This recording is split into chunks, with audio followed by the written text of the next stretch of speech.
Green Acres is the place to be. Yep. All Hit Radio.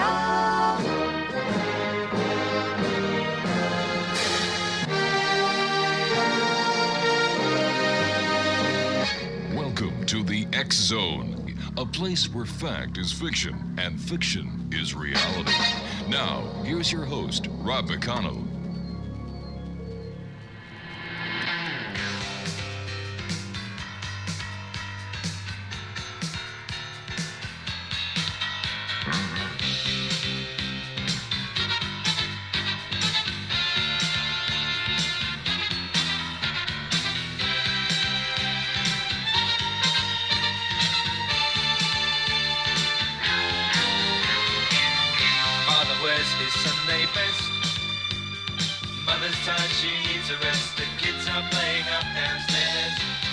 Saying in her sleep, brother's got a date to keep, he can't hang around.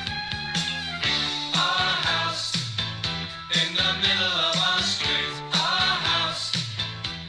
And welcome back to Hour 2 of tonight's show here on the X Zone from our broadcast center in St. Catharines, Ontario, Canada, and on your hometown radio, Classic 1220, streaming classic1220.ca. Our guest this hour, X Zone Nation, is Brenda GANSKE.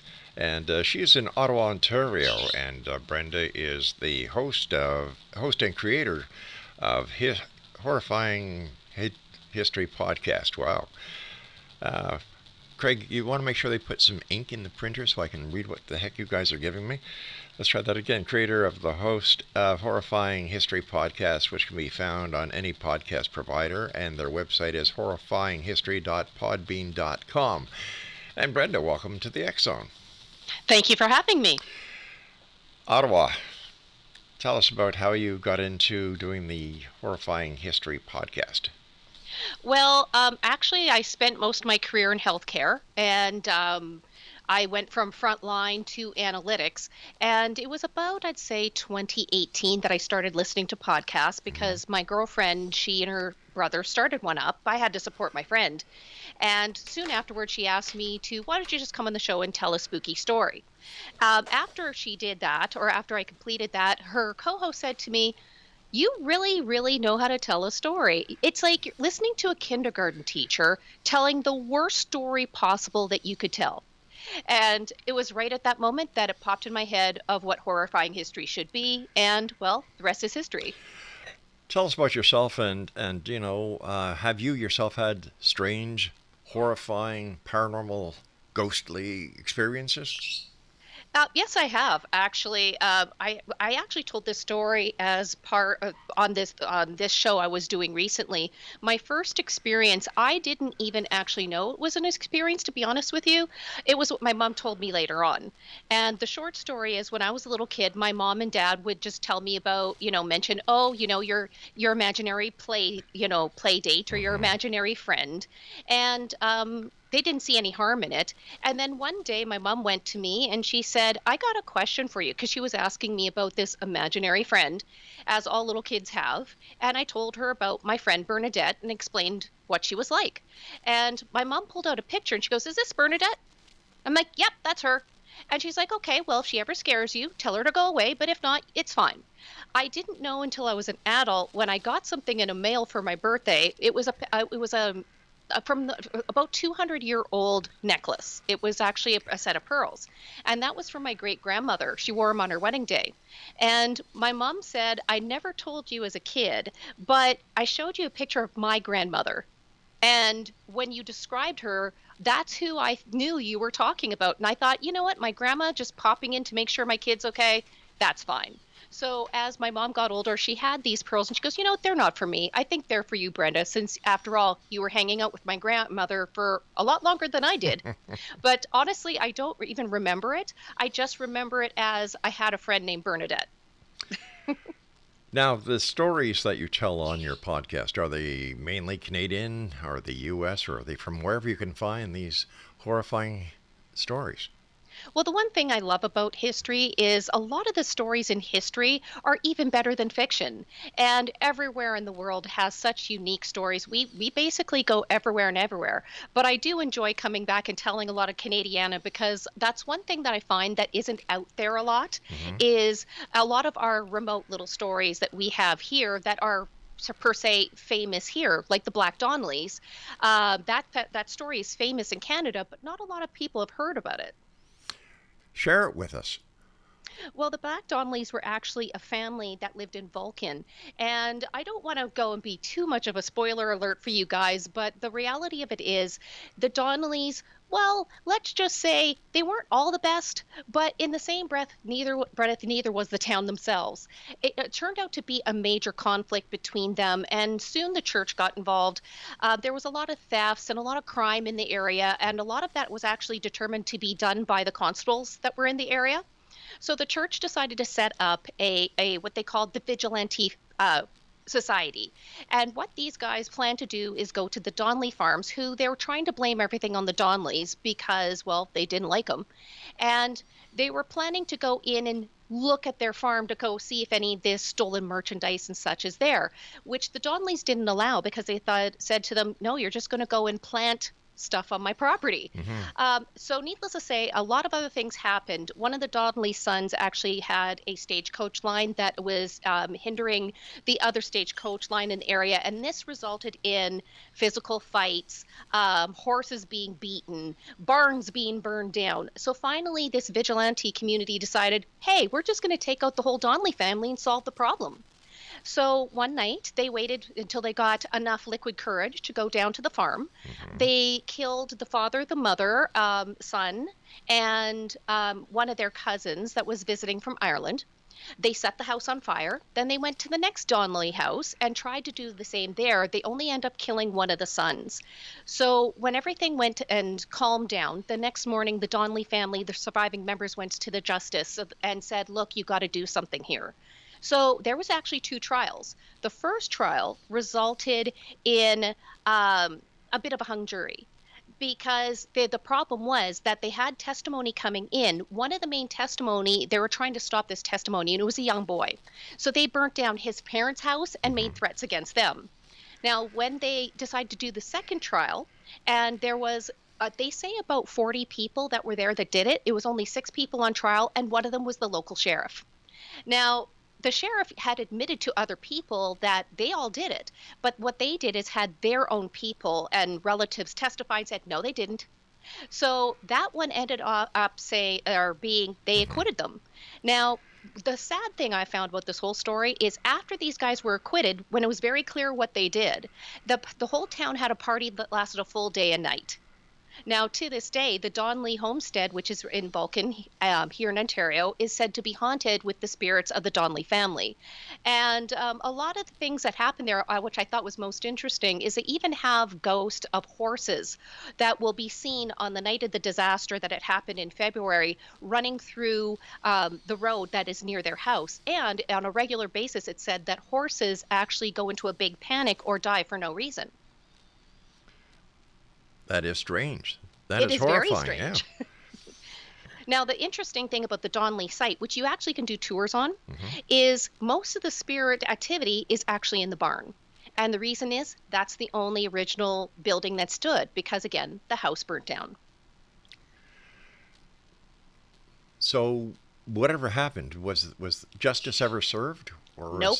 No. Huh? No, they got away with it. They were acquitted because of the simple fact that the judge decided not to hear the main person who survived this disaster. He was a young boy.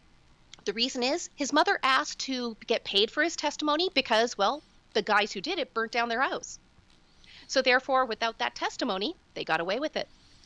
So if the mother just would have said, okay, to her son, go ahead and give your testimony, the case would have been brought to a resolve and justice would have been, fulfilled.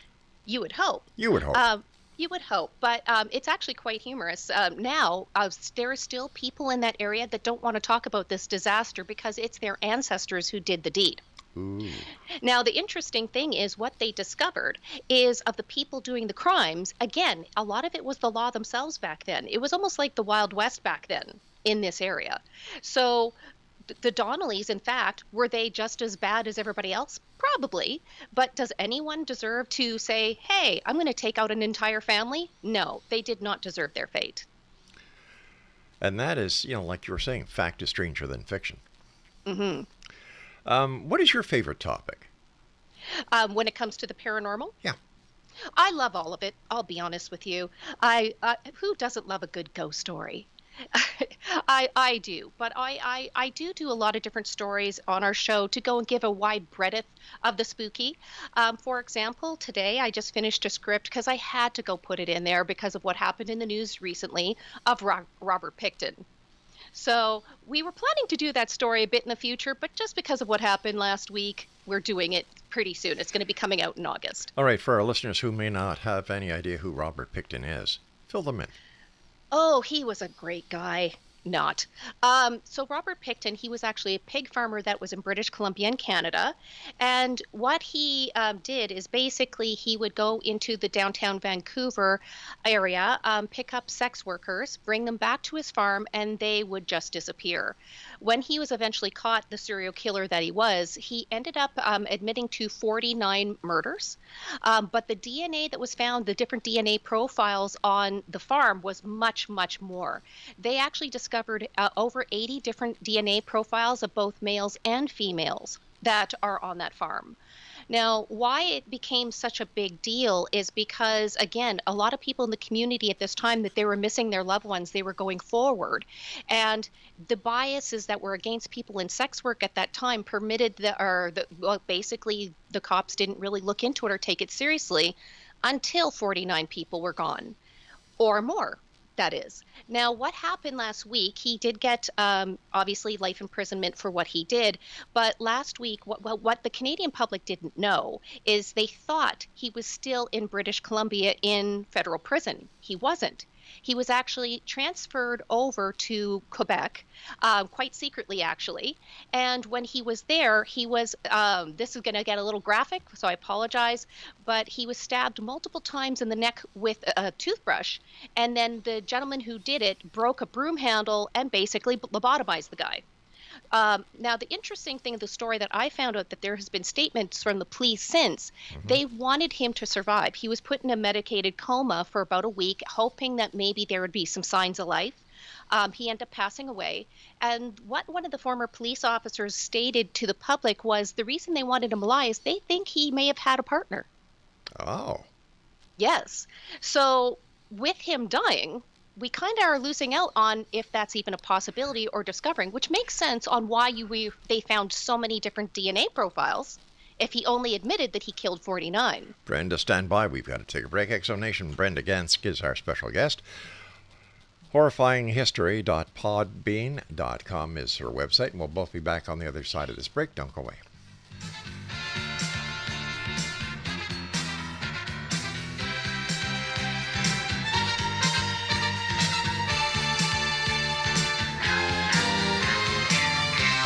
Wears his Sunday best. Mother's tired, she needs a rest. The kids are playing up downstairs. Sister's sighing in her sleep. Brother's got a date to keep, he can't hang around.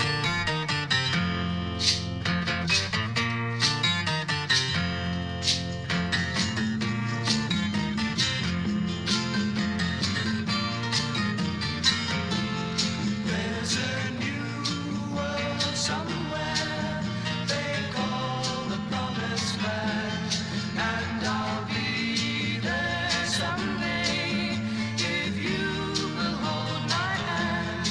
I still need you there beside me, no matter what I do, for I know I'll never find another you. Welcome back to Exonation. Before we get back to our guest this hour, Brenda GANSKE, I've just received a bulletin from Environment Canada that the District of Niagara in Ontario is now under a squall warning, and we will let you know when that squall warning will be lifted. Once again, and for the region of Niagara, Ontario, the squall warning has been issued by Environment Canada. Brenda GANSKE is our guest, and her website is horrifyinghistory.podbean.com. Brenda, why do people have such an interest in horrifying history? Well, I don't. The way I see it is how better to educate somebody by scaring the heck out of them. And I think the reason why people like dark history is because of the fact it's actually not made up by an author or anything like that. It's not a movie where you can go to bed and close your eyes and know that never happened. Hmm. In these situations, when it comes to history, these things always happened, and it makes you really think. Okay.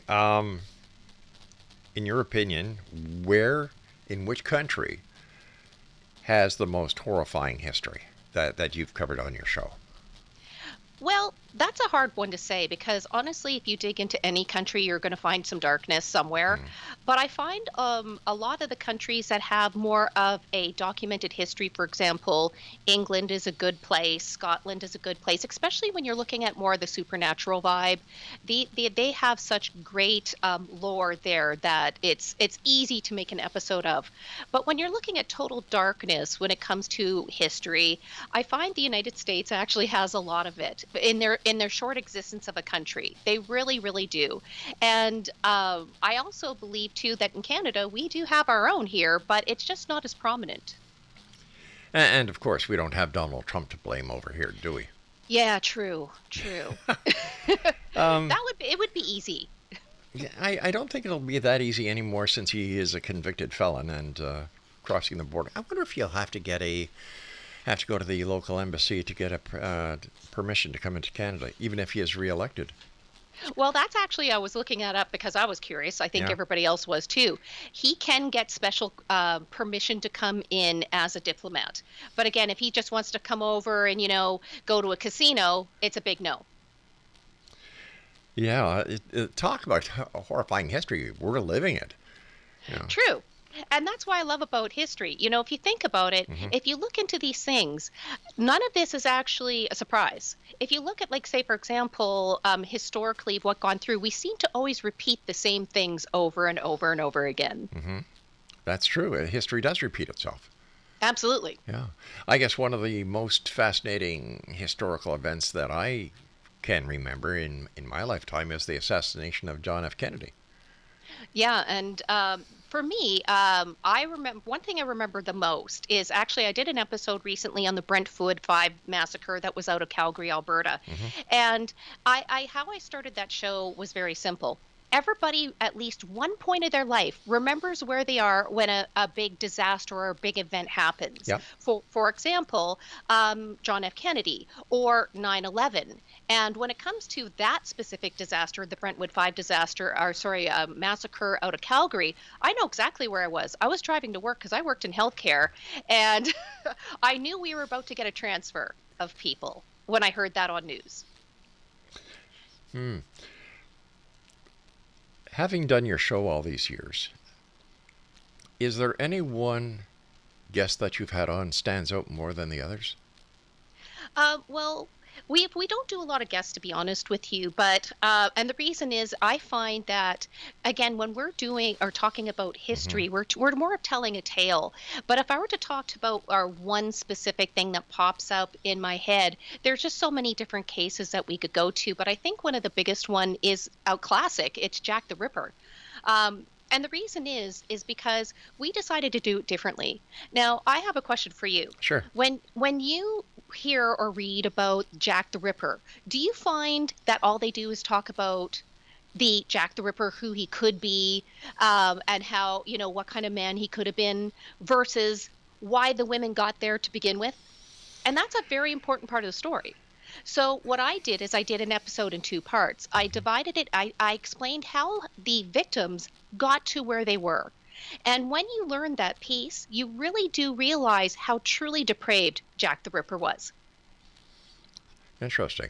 So your show is basically you telling a story. Yeah, and that's one thing I love to do is always tell a good story. And the thing is with Jack the Ripper, it almost sounds like fiction if you never heard about it before.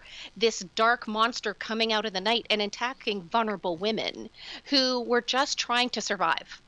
And honestly, that really goes and takes it to a new level. But then when you hear about the suspects and where they sat in society compared to these women, it really does show this man's depravity.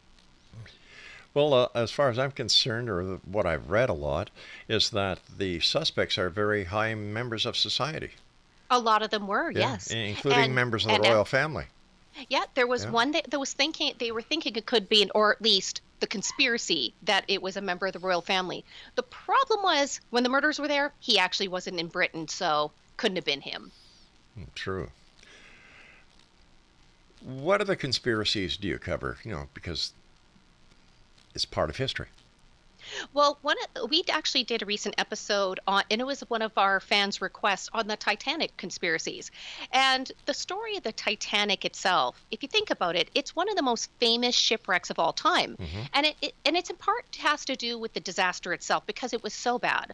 But it also has to do with a guy named James Cameron because he directed that blockbuster movie hit concerning the ship. Right. And it got 14 Oscar nominations. So, of course, that it's in people, it's really part of today's culture, really.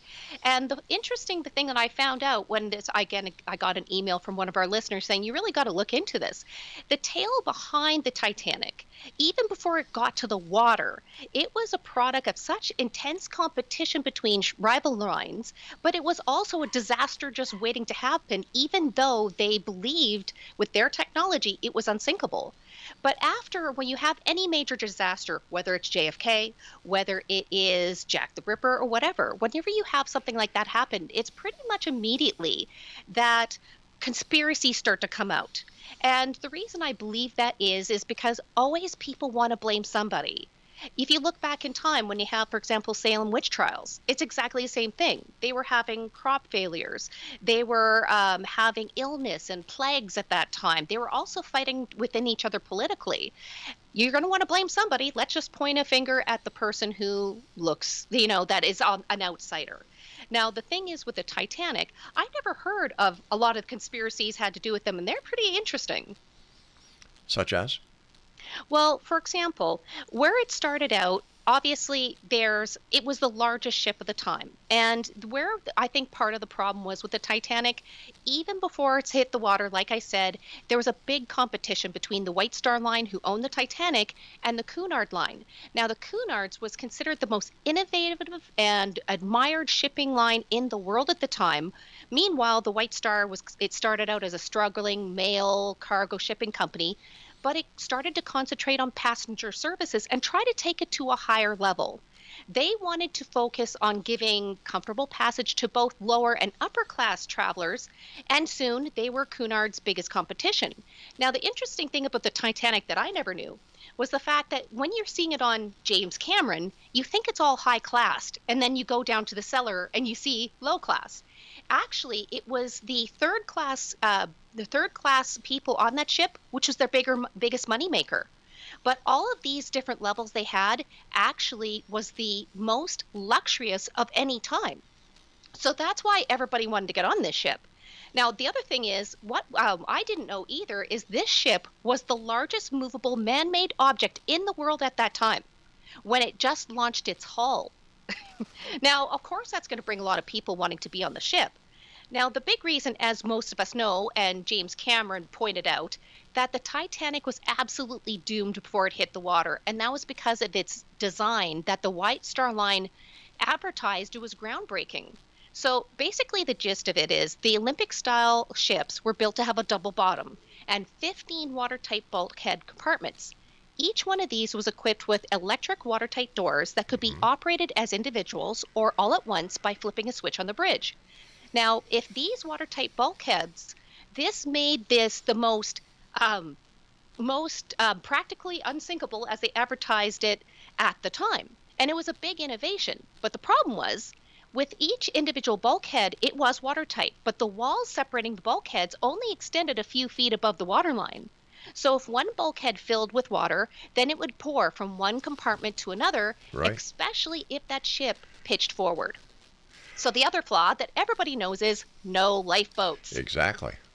Now, the reason is, and actually, when I looked into this, I just thought, what, were they being cheap? Did they not care about their people? Did they think it was unsinkable, so they didn't put it in? It wasn't actually any of that.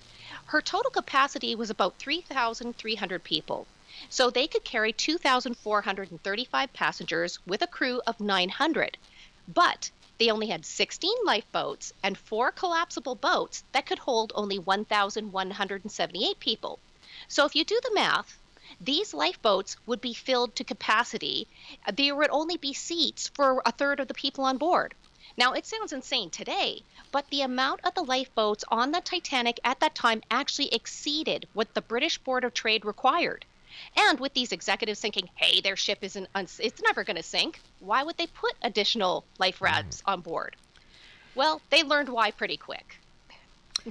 Just watch out for those icebergs. Well, exactly. And how they hit that iceberg was key. So everybody wanted to be a part of this maiden voyage, as you know. And one of them was Bruce J. Ismay, who was in charge of the White Star Line. He brought in with him John Jacob Astor IV, who was the heir of the Astor family fortune, Isidore Straus and his wife Ida, who owned Macy's. And these guys were the richest of the rich.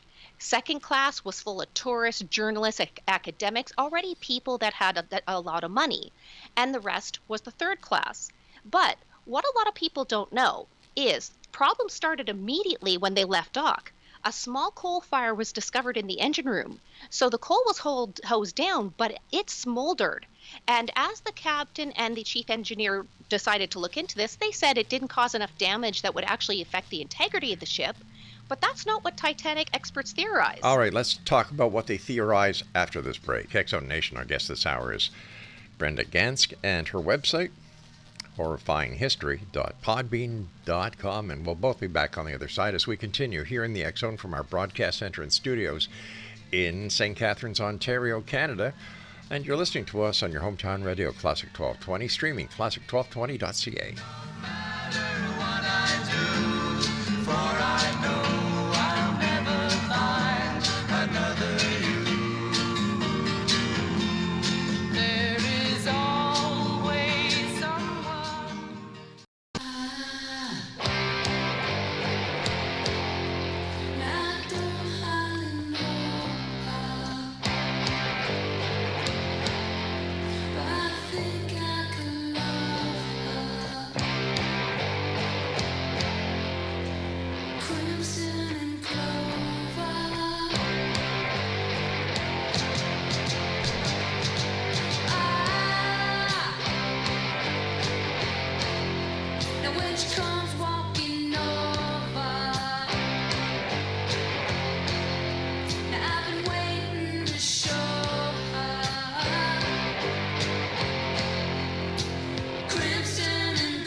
Welcome back, everyone. Before we get back to Brenda and the great story of the Titanic, starting August the 1st, the X-Zone radio TV show will be back on. We're also going back to the TV channel of the X-Zone TV channel. That is going to be on a brand new network called Mojo Media. And we're going to be streaming 365, 24 hours a day. All the shows that we produce here at the X-Zone. We've got great movies, documentaries, and so much more. And as we get closer to the launch date, we will let you know how you can partake, how you can win a lot of great prizes, as well as subscriptions to the Mojo Media channel. Brenda GANSKE is our special guest. Let me see here. Horrifyinghistory.podbean.com. All right, Brenda, you left us on a cliffhanger before we went to the break. So please continue. Well, as we all know, April 14th, the Titanic was sailing on calm seas. Yes. They had received a lot of reports of ice from other ships, but they didn't have any issue till about 11:30 p.m. That's when the lookout saw an iceberg ahead. So, just like the movie, they rang the warning bell and informed the bridge. The engines were quickly reversed and the ship was turned sharply. But instead of making a direct impact, the Titanic was hit on the side. So everybody thought, okay, this is fine. But what they didn't know is that iceberg cut a 300-foot or 91.4-meter gash into the hull right below the ship's waterline. So, just as we said before about the faulty construction, 5 compartments started filling with water as the bow of the ship now pitched forward, allowing the water to pour from one bulkhead to the next to the next. Now, the captain ordered his wireless operator to get help, but the lifeboat started being loaded. And as we know, now it's chaos at this point. The first lifeboat had only 28 people on board versus the 65 that they were meant to carry. Now, as you can imagine, that left a lot of people that were there left and never had a boat to go to. The Titanic stayed afloat for almost 3 hours before it sunk on the April 15th at 2:20 a.m. Ironically, it was the Cunard shipping line ship, the Carpathia, who received the distress call, and they were able to go and try to save who they could, but they only found 705 disasters. 705 survivors. Right. So with that said, as I said, since this disaster has happened, now the Titanic has took on almost a mythic place in pop culture, and with that comes its conspiracies. Now, one of the first that I was really surprised to hear about was it happened like right after the disaster. It was that J.P. Morgan planned the Titanic disaster as a way to kill off his millionaire rivals.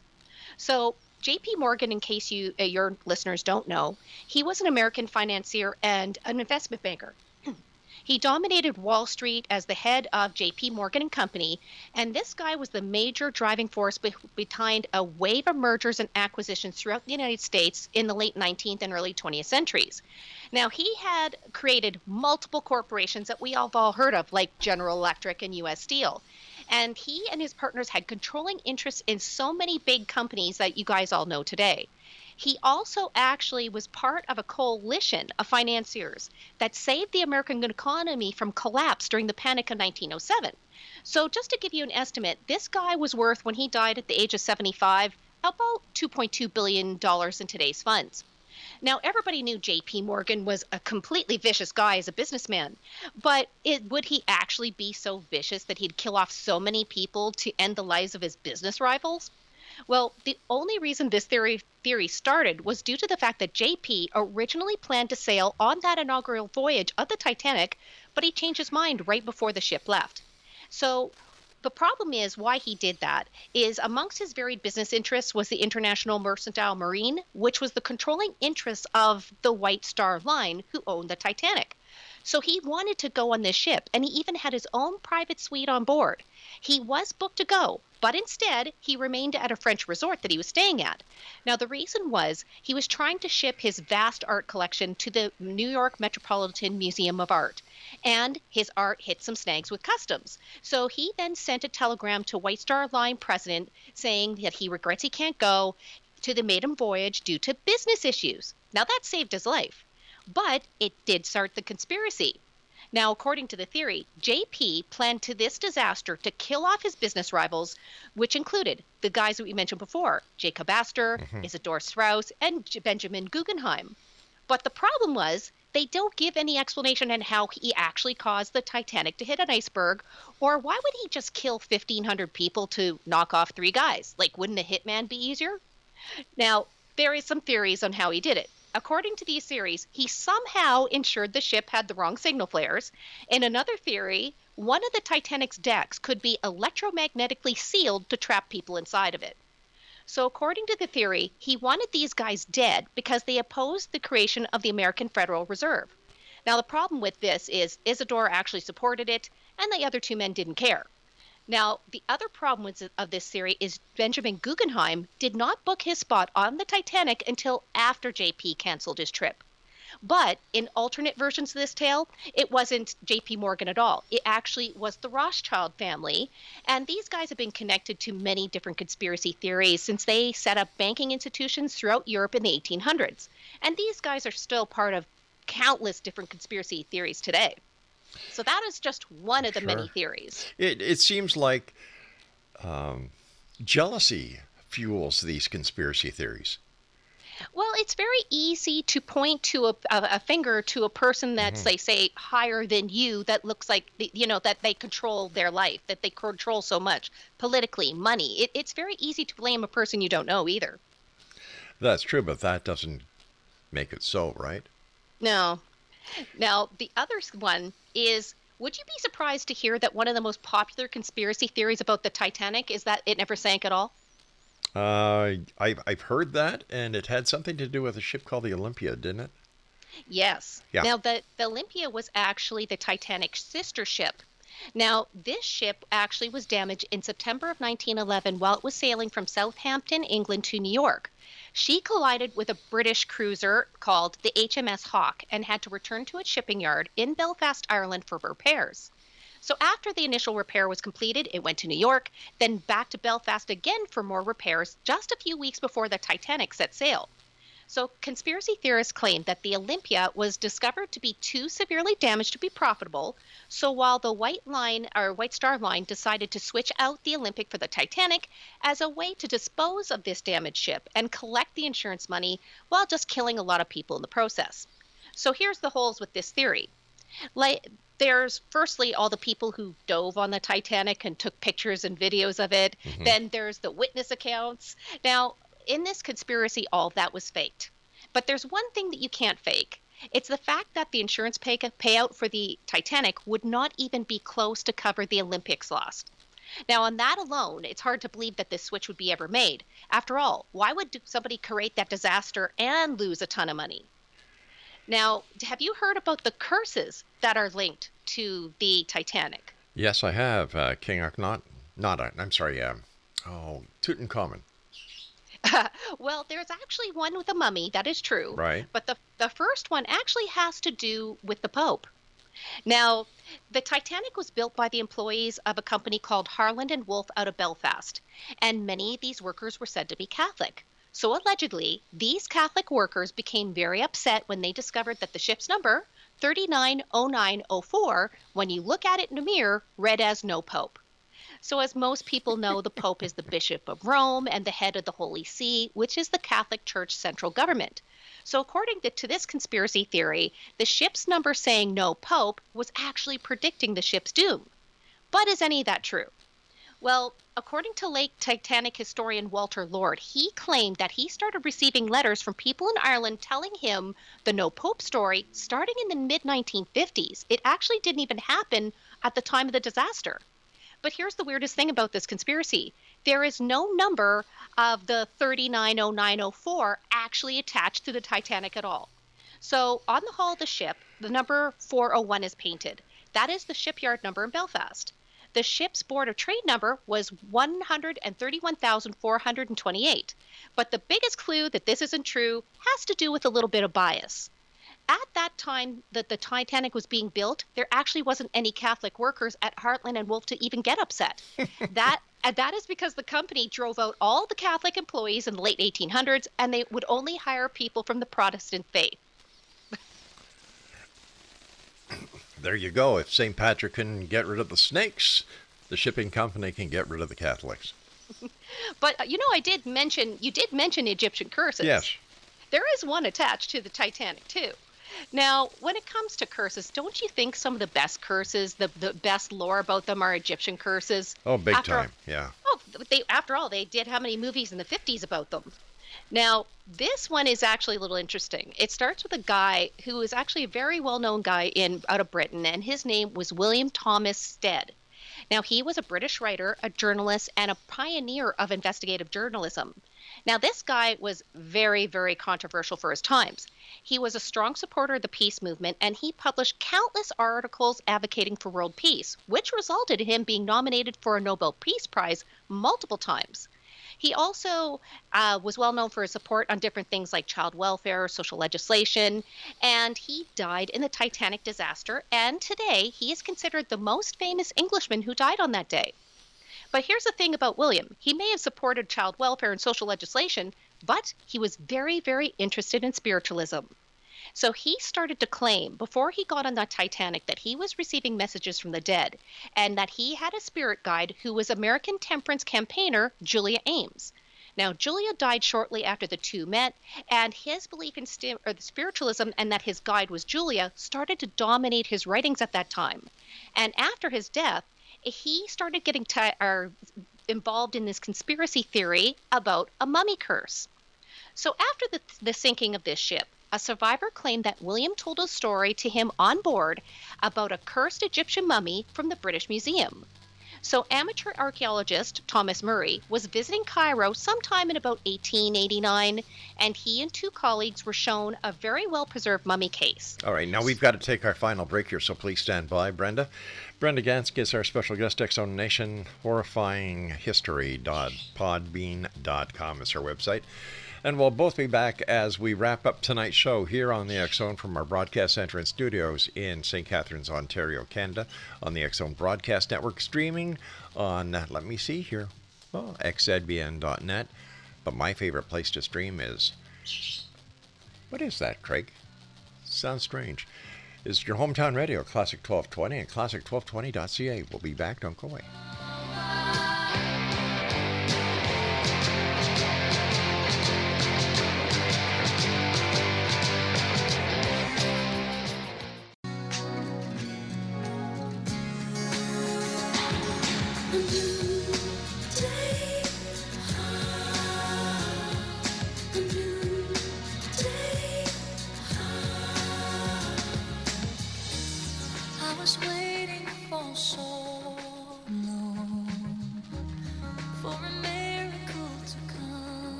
Brenda GANSKE is our special guest explanation, and check her out at horrifyinghistory.podbean.com.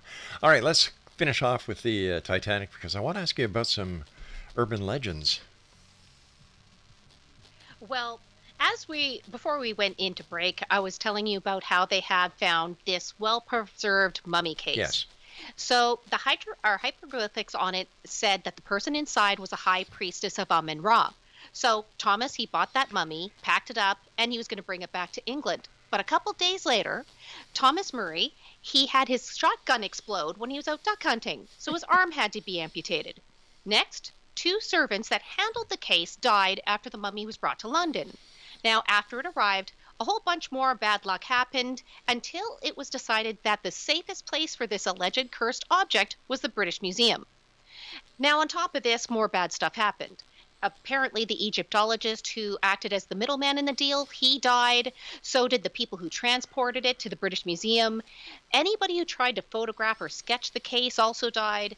But then came the stories from the staff in the museum. People claimed to hear hammering sounds and sobs coming from this case. So that's when the British Museum started to wonder if the priestess was unhappy and how she was getting displayed, so they decided to put her in her own case. Now, this allegedly reduced all the paranormal activity about this, according to this theory, but the staff reported seeing a ghostly figure that would be near the case and sensing a fear of terror emanating from it. So what did the British Museum decide to do to stop this? Well, they decided to allow Thomas to have a seance in the Egyptian room with William Stead, who wrote the articles about this alleged mummy's curse. So at this point, the British Museum, they just reached the end of their rope because that didn't work. And they decided to take this haunted mummy, sell her to an American museum, and the mummy in her case was put aboard the Titanic on its maiden voyage. Now, it is said that this cursed mummy caused the Titanic to sink. But the mummy wasn't done quite yet. Somehow, this mummy survived, according to this conspiracy theory. She survived the Titanic sinking. I don't know if she swam back, no idea. But in one version of the story, it came here to Canada. Once it was here, it caused the sinking of another ship called the Empress of Ireland. Then the British built ocean liner. It sank near the mouth of the St. Lawrence River in Canada after it collided with a Norwegian vessel during a thick fog. But I'm going to tell you the truth behind this one. It's kind of boring, actually, compared to the story. The mummy in her case never actually left the British Museum at all. It has actually been on continuous display in the British Museum since 1890, and it was only removed for safekeeping during World War I and II, and in 1990 when it was on temporary loan to Australia. Now, the last conspiracy theory I had to bring up has to do with where I live. here in Ottawa, and it has to do with the beautiful Chateau Laurier. It is a famous place here. It's where royalty and the rich and famous stay when they're here in Ottawa. But this place was the brainchild of a man named Charles M. Hayes, who created the Grand Trunk Railway system. He had a vision that he would create a railroad across Canada with luxury hotels at key spots along the way, which were all the Fairemounts, and this included the Chateau Laurier. But here's the thing. When he wanted to go and furnish his beautiful masterpiece, according to the conspiracy, he traveled to London to buy furniture for the dining room, and he was going to ship it back here to Ottawa. And when he was in England, he ran into an old friend who just happened to be Bruce J. Ismay, who was the chairman of the White Star Line. So he said, hey, put your furniture on my ship. It's called the Titanic. It'll be fine. And according to this little lore, his shipment of furniture is still sunk down in the bottom of the ocean today. And Charles, he also died in the disaster. Now, we've had people here look into this, and this was still first printed in 1990 in the Ottawa Citizen after they talked to a tour guide from the hotel. Now, this also jumped into the lore of the ship, but it's also with the lore of Ottawa itself. Now, he didn't, the problem is with this, he actually didn't go to London to buy furniture. He was looking for investors to continue expanding his railway empire. He was going to go home with another ship out of France, but things changed when he got news from home that his daughter, who was going to give birth to his first grandchild, was having complications. So when he ran into his friend, J. Bruce Ismay, he said, why don't you come on my ship and we'll get you home sooner, which didn't happen. So historians have looked into these furniture claims and found that Charles didn't go furniture shopping in Europe. That job was way below his pay grade. And also he was trying to charm his investors. But there is no reference to the Grand Trunk Railroad, the Chateau Laurier, or Charles at all in the Titanic's cargo manifest. Also with his ticket and the reference to it, there's no furniture in the cargo hold that he would have shipped. But also, the interesting thing is he was in charge of the Ottawa Terminal Railway. And these guys kept amazingly detailed records, like even down to the last penny. And there is no records of any budgeting for any additional furniture for the hotel after it sunk. And this, like I said, they documented every penny.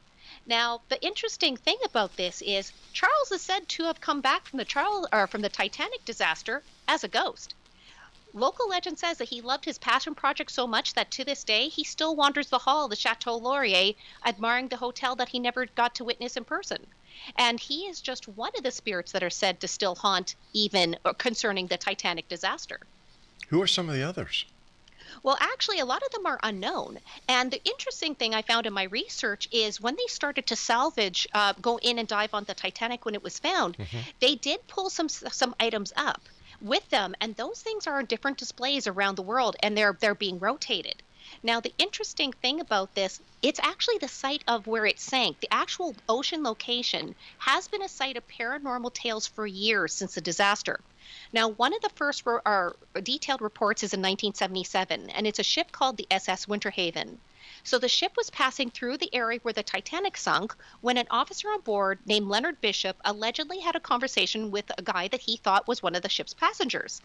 They talked for a bit, he gave the man a tour of his ship, and the guy was very interested in all the technology of the ship. Several years after this event, Leonard was shown a picture of the man that he showed around that day, and it was the Titanic's captain, Captain Edward John Smith. Now, he's not the only one who's claimed to see the spirit of Captain Smith sailing through this area.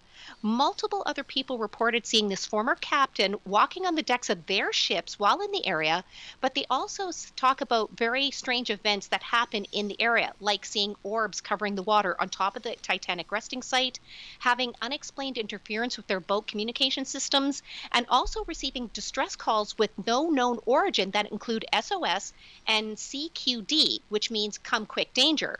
Both of these were used by the Titanic in her last moments. Some very impressive investigation work that you and your staff have done there. I'll tell you, it's a whole new different story. Well, it's interesting, too, that the paranormal activity isn't just that location. As I said, not all the Titanic's on the bottom of the sea. Salvage companies have taken artifacts and those tour around the world. In fact, there's 1,800 artifacts that is up in tour on average. And these artifacts are said to have spirits attached. One of them is actually a guy who survived the wreck. and his name was Frederick Fleet. He actually was the first to see the iceberg hit the ship, but even though he survived, he later decided to end his own life. Oh, It's his gosh. spirit that's said to walk around the recreation of the promenade deck around the artifacts that was pulled out of the Titanic in its traveling exhibit. There's also a woman in period dress seen near this exhibit staircase, and people, whenever they're seeing these artifacts, report feelings of being watched or touched, or they hear whispers of the spirits that are said to be attached to these objects. And this is with some things that people report from all the Titanic items around the world, which makes a lot of sense actually. That they would hear people hearing noises of crying, feeling ghostly hands touch the living, and they even say there's a spirit of an elderly woman who lives her afterlife in a replica cabin. But it makes a lot of sense. With so many people dying in such a traumatic and terrifying way, it wouldn't be a surprise to anybody that the spirits of those who were on the Titanic that night are still trying to tell their stories. But where do we separate fact from fiction when it comes to any ghost story? And that's the truth. That's the hard thing. We're only going to learn what actually is true when we die. What do you think happens when we die? Well, I know what I would like to happen. I would love to be able to go and hang out, in a great place, maybe having a halo over my head and playing ping pong with Socrates. That sounds fun. But if whatever it is, I figure it's going to be an adventure. Whatever that looks like, whether I'm dust or whether I'm hanging out with Socrates playing ping pong. Can you tell us one or two quick urban legends that you've checked out? We've got about 2 minutes. I'm trying to think of what is my favorite urban legend. There's just so many, and especially around Ottawa. And one of my favorite just here around Ottawa, because Ottawa itself is considered to be a very, very haunted city, just due to its age, as well as everything that's happened here. And one of them is around the Chateau Laurier. People regularly see the ghost or spirit of a dark-faced, it has a hood over its head and wearing like a long cloak with the hood over their head, and all you see is glowing eyes. And he likes to walk around the grounds of the Chateau Laurier, but on the side of it, there is the Rideau River and the canal system, and he walks through the canal system. And me being just a little bit of troublemaker, I really want to get myself a big cloak and maybe put some red contacts in and take a walk one day and see what happens. You troublemaker, you. Well, that would be fun. Would be. Brenda, I want to thank you ever so much for joining us. Once again, tell our listeners how they can contact you or how they can listen to your podcast. Horrifying History can be found on any major podcast provider, and we release our episodes every Wednesday. You can find us on Facebook at Horrifying History, Instagram at Horrifying_History, X, which I hate calling it X, at Horrifying HIST1, or you can find us on our website, as it was mentioned previously. Again, I thank you so much for taking time out of your busy schedule to join us here and share some of these fascinating, horrifying historical events that very few of us know, but now we do thanks to you and your show. So thanks very much, Brenda. Take care of yourself. You have a good night. You too now. Exonation, once again, if you'd like to contact Brenda, her website is Horrifying History. horrifyinghistory.podbean.com. Fascinating, horrifying history. Well, yeah, I can understand why Ottawa's so haunted and why it's so full of horrifying history. Well, we did have the last hanging in Canada, and it's only about 10 miles from my house. Well, yeah, I know my wife and I ended up staying there one night after doing a couple of shows from the city jail. Oh, that is a fabulous place to see. It is. Take care of yourself, and thanks very much for joining us again. No problem. Have a good night. You too, dear. Exonation, I'll be back tomorrow night at 10 o'clock as once again we cross the time-space continuum to this place that I call the X-Zone. It's a place where people dare to believe and dare to be heard Monday through Friday from 10 p.m. Eastern until midnight here on your hometown radio, Classic 1220, streaming classic1220.ca from the studios and broadcast center of the X-Zone Broadcast Network in St. Catharines, Ontario, Canada. So until tomorrow night, my friends, always keep your eyes to the sky and your heart to the light. Good night, everyone. Everyone told me to be strong. Hold on and don't shed a tear.